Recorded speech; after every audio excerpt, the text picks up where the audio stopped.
বীরভূমে, সেখানেও দুইজন শাহজাহানের মতো গুন্ডা বেরিয়েছিল, ধুলিয়ানের মেহবুব আলমের মতো গুন্ডা বেরিয়েছিল, একটা ভাদু আর একটা আনারুল, রামপুর হাটের বকটুই।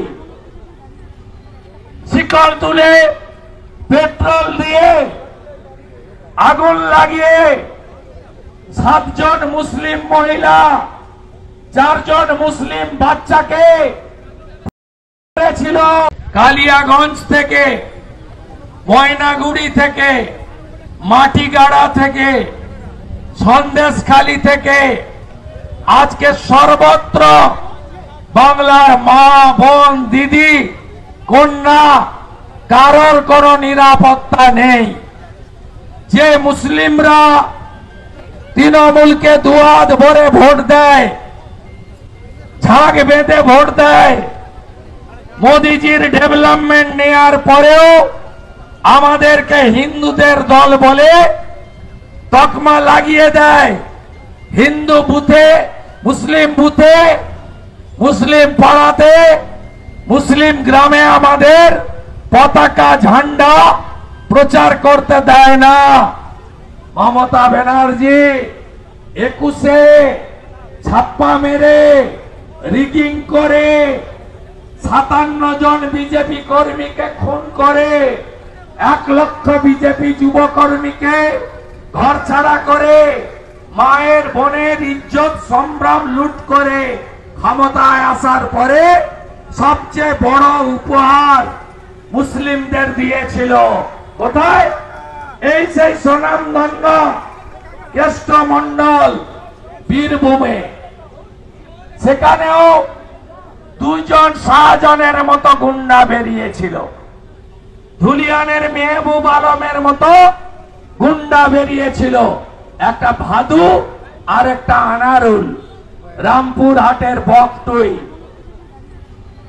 শিকল তুলে পেট্রোল দিয়ে আগুন লাগিয়ে 7 জন মুসলিম মহিলা, 4 জন মুসলিম বাচ্চাকে মেরেছিল।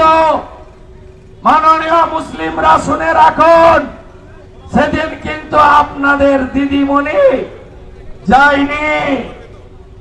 আমরা ওখানে ভোট পাই না, বকটুইতে 17টা ভোট পাই।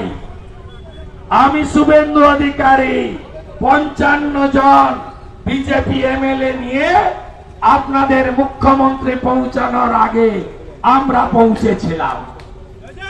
আমরা সব সময় মায়েদের, দিদিদের, বোনেদের, কন্যাদের সম্মান করে হাঁসখালিতে মতুয়া পরিবার, নমশূদ্র পরিবার, ক্লাস 9-এর মেয়েকে করে খুন করল কে? তৃণমূলের পঞ্চায়েতের উপপ্রধানের বেটা। আবার কি? কালিয়াগঞ্জে ক্লাস 12-এর ছাত্রী, রাজবংশী শিডুল কাস্ট পরিবার, তাকে রেপ করে খুন করে পুকুরে ফেলল কে? তৃণমূলের অঞ্চল সভাপতির ছেলে জাভেদ আবারকে। আর আপনাদের আমার মুখ্যমন্ত্রী কখনো বলেন ছোট ঘটনা, কখনো বলেন ও তো প্রেমের গল্প ছিল, লাভ অ্যাফেয়ার, কখনো বলেন মেয়েটা তো অন্তঃসত্ত্বা ছিল। বলেনি? সুমধুর বাচনগুলো শোনেন না এই মুখ্যমন্ত্রী? লজ্জা লাগে যে এই বাংলায় একজন মহিলা মুখ্যমন্ত্রী আছে যে মা বোন দিদি বেটিদেরকে সম্মান দিতে জানে না, সুরক্ষা দিতে জানে না। ভুলে গেলেন 9ই আগস্টের কথা। আর কয়েকটা দিন পরে 1 বছর হবে। ওই ডাক্তার বোনকে আরজি করে তাকে ডিউটিরত অবস্থায় করে খুন করলো। কি নৃশংস ভাবে! ব্যথা বেদনা যন্ত্রণা হলে চোখ থেকে জল পড়ে। ডাক্তার বোনের চোখ থেকে রক্ত বেরিয়েছিল। ভুলে গেলেন না তো তাড়াতাড়ি? আজকে কে ধরা পড়লো? Civic volunteer. সিভিক ভলেন্টিয়ার কোথায় খুন হলো? স্বাস্থ্যমন্ত্রী মমতা ব্যানার্জির নিয়ন্ত্রণাধীন সরকারি মেডিকেল কলেজে। লজ্জা রাখার জায়গা আছে? এই মুখ্যমন্ত্রী বলেনি ওর বাবা মা চাইলে তো আমি 10 লাখ দিতে পারি? ওর বাবা মাকে আমরা প্রণাম করি। তিনি বললেন টাকাতে আমাকে কেনা যাবে না, আমি মুখ্যমন্ত্রীকে আরো 10 লাখ দিয়ে দেব।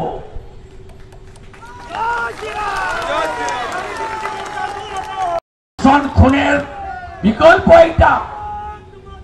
শাহজাহানের নেতৃত্বে মাঝরাতে পিঠা বানানোর নাম করে সন্দেশখালীর মা বোন দিদি কন্যাদের উপর অত্যাচার হয়, জনরোষ সামনে আসে, শাহজাহান জেলে যায়।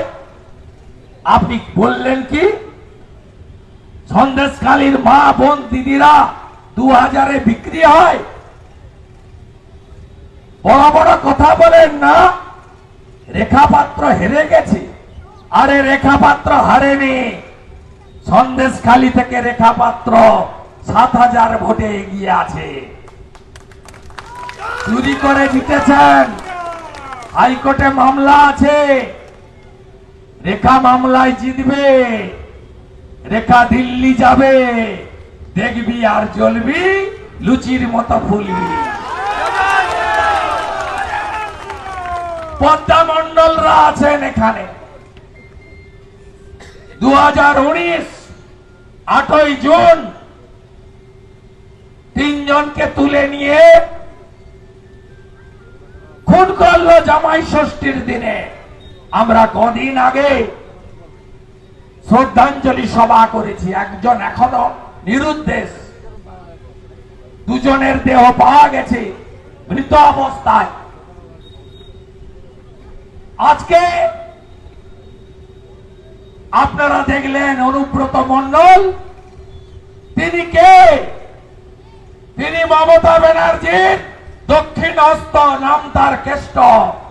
মুখ্যমন্ত্রী বলেন না মিটিং করতে গেলে বর্ধমানে বীরভূমে আমার কেষ্ট, মাথায় কম অক্সিজেন যায়, ওর পিছনে ওরা হাত ধুয়ে লেগে আছে।